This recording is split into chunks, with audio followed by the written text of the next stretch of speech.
Good morning and a very warm welcome. You are watching Janata Television and this is English Bulletin with me Yutsa Bhattrai. The top stories first.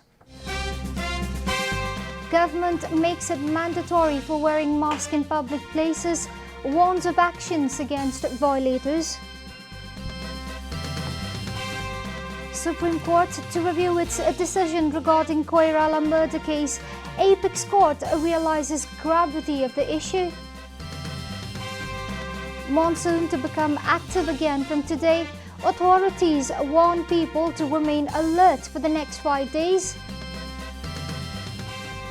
Russian President Putin pledges additional support for armed forces. Russian Navy to get hypersonic nuclear weapons. And Juventus wins 9th consecutive Serie A title. Ronaldo scores a 31st goal of the season.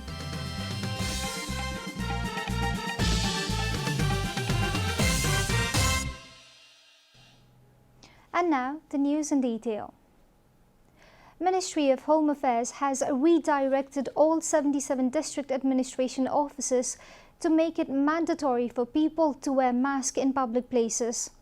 The Home Ministry has instructed the concerned authorities to take action against anyone found breaching the rule.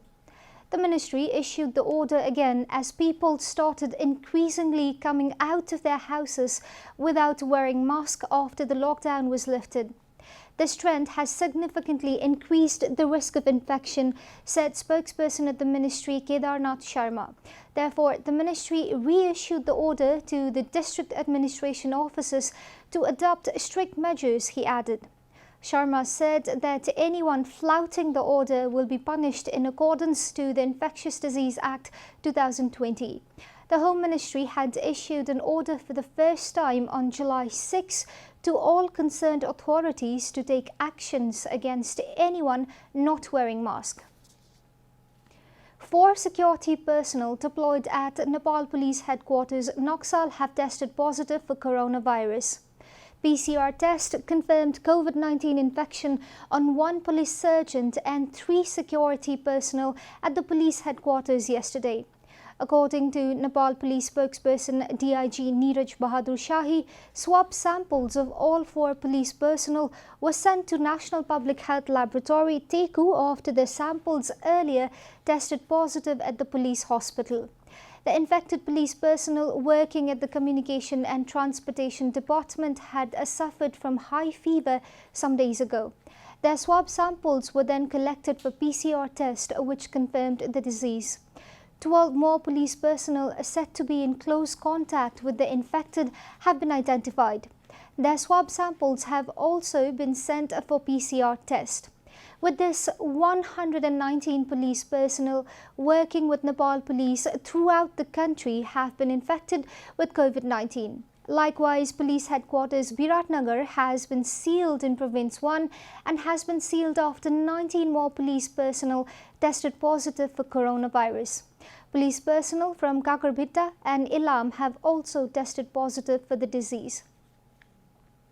Meanwhile, the total number of coronavirus infection in Nepal has climbed to 18,613. Spokesperson at the Ministry of Health and Population, Dr. Jageshwar Gautam, during a regular press briefing informed that the tally crossed 18,500 mark with the confirmation of 136 new cases as of yesterday evening. The active cases of COVID-19 currently stands at 5,440. आज देशभरि जम्मा सक्रिय संक्रमितहरूको संख्या 5,440। आजसम्म discharge हुने जम्मा 13,128 हुनुहुन्छ। 75 infected persons have made a full recovery from the disease and have been discharged from the hospital.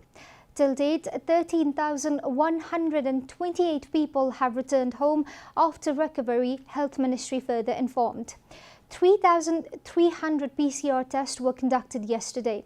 Similarly, 17,903 individuals have been quarantined across the country and 5,440 people are receiving treatment in isolation.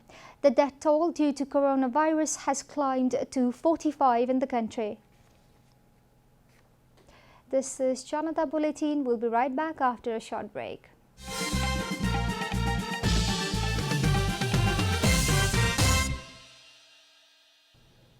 Welcome back. We continue with other national news. The Supreme Court has directed to review its earlier judgment to reduce the jail sentence of former DIG Ranjan Koirala of the Armed Police Force. The Apex Court yesterday granted the permission to review the controversial ruling passed by a division bench of Chief Justice Cholendra Samshay Rana and Justice Tej Bahadur Kesi on 23rd of July last week. Office of the Attorney General had filed the review petition on the same day. A full bench of Justices Bamkumar Shrestha, Prakash Kumar Dhungana and Kumar Regmi accepted the review petition, recognizing the gravity of the issue. SC spokesperson Bhadrakali Pokhrel informed that the review petition has been accepted in accordance to Clause 11 of the Administration of Justice Act 2016.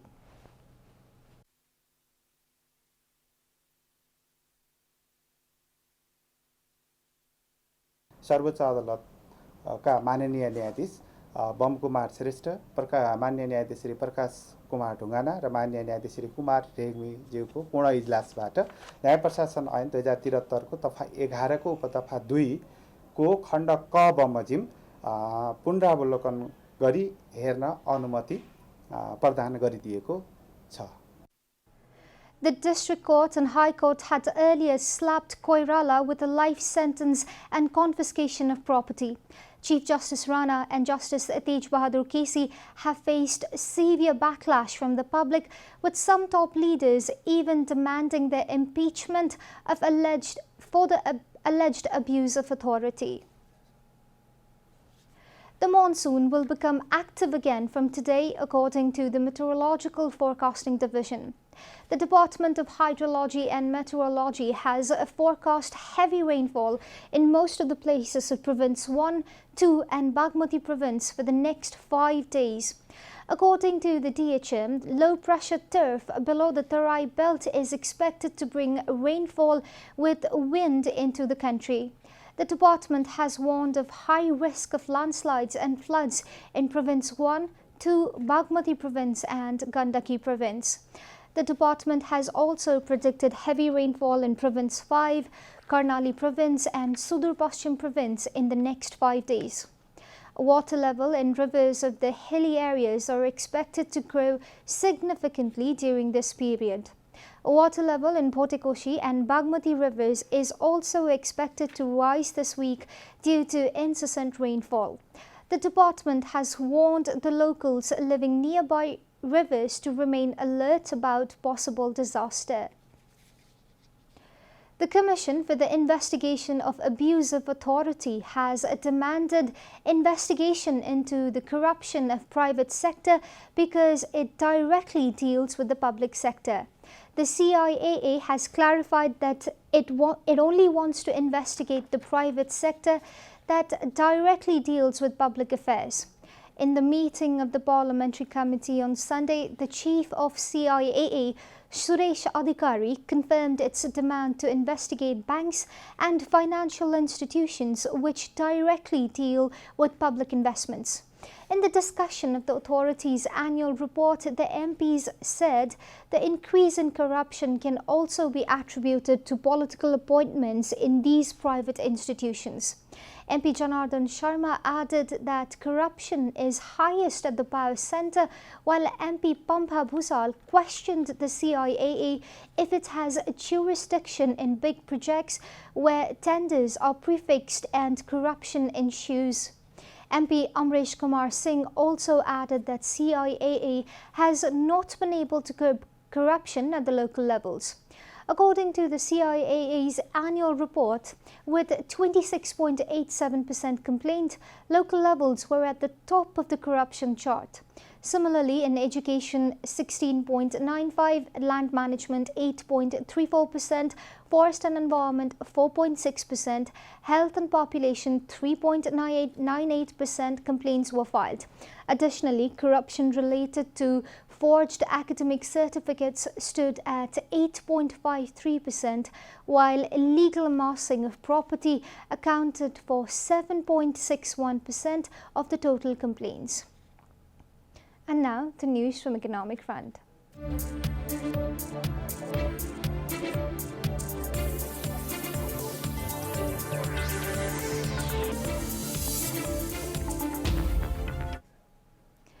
The Nepal Stock Exchange has directed brokers to increase the capacity of the data center according to the hardware and software used in the current setting. The system NOTS, a software used by the brokers for all online transactions, has been deemed below par by NEPSE, and therefore it has directed all brokers to increase their technical manpower and improve the system. NEPSE informed that there are 40,000 active investors who are currently in the online system, haven't taken the username and password for the brokers.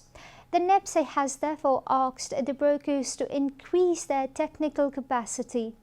The NEPSE further informed that after overlooking some broker offices, it has also found that they are opening well before the standards set for them, while also not being able to give all transaction services to the customers.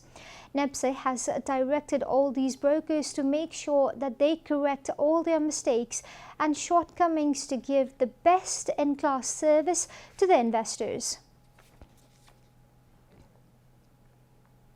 Time for a short break here at Janata Bulletin. Stay tuned for international and sports news.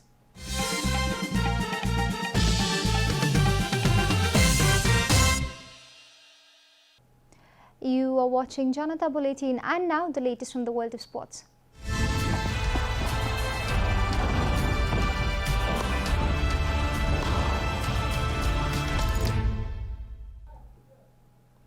Juventus has conquered the Serie A title for the 9th consecutive time as star striker Cristiano Ronaldo scored his 31st goal of the season.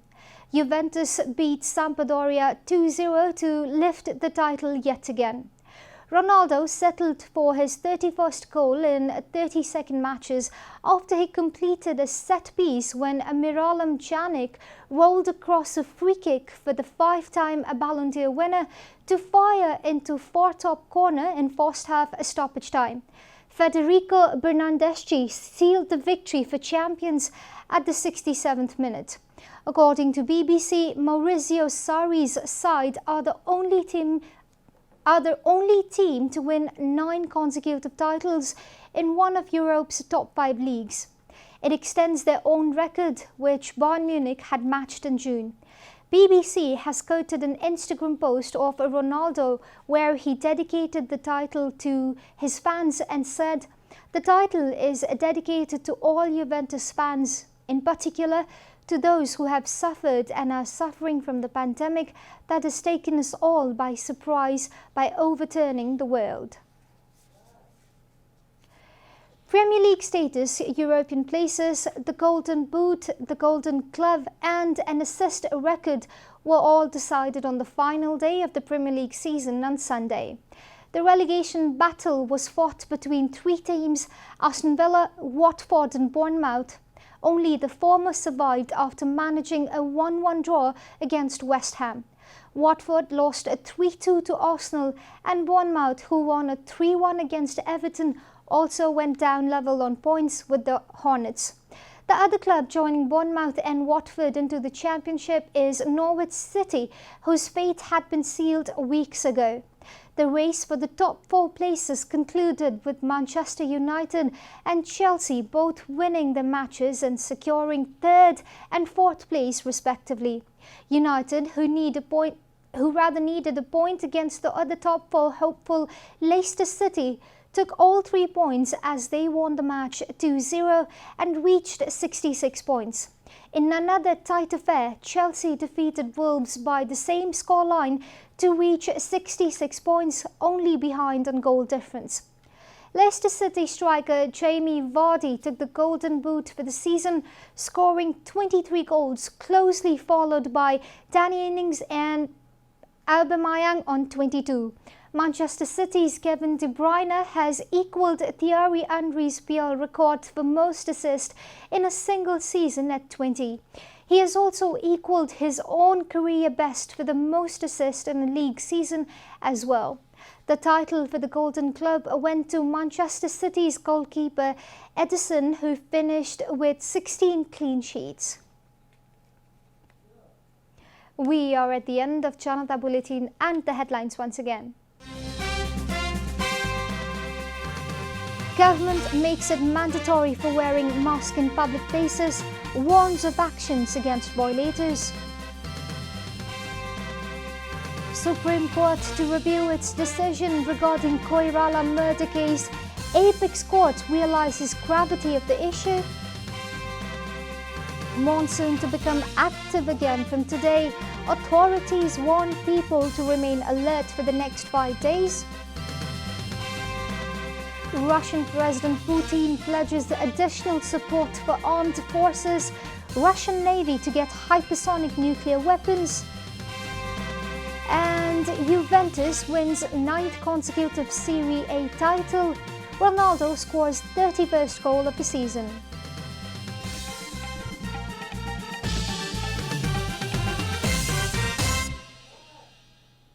And that's all from the English News Desk for today. You can follow Janata Television and our programs on various social media platforms, including on our website janatasamachar.com. Keep watching Janata Television. Namaste.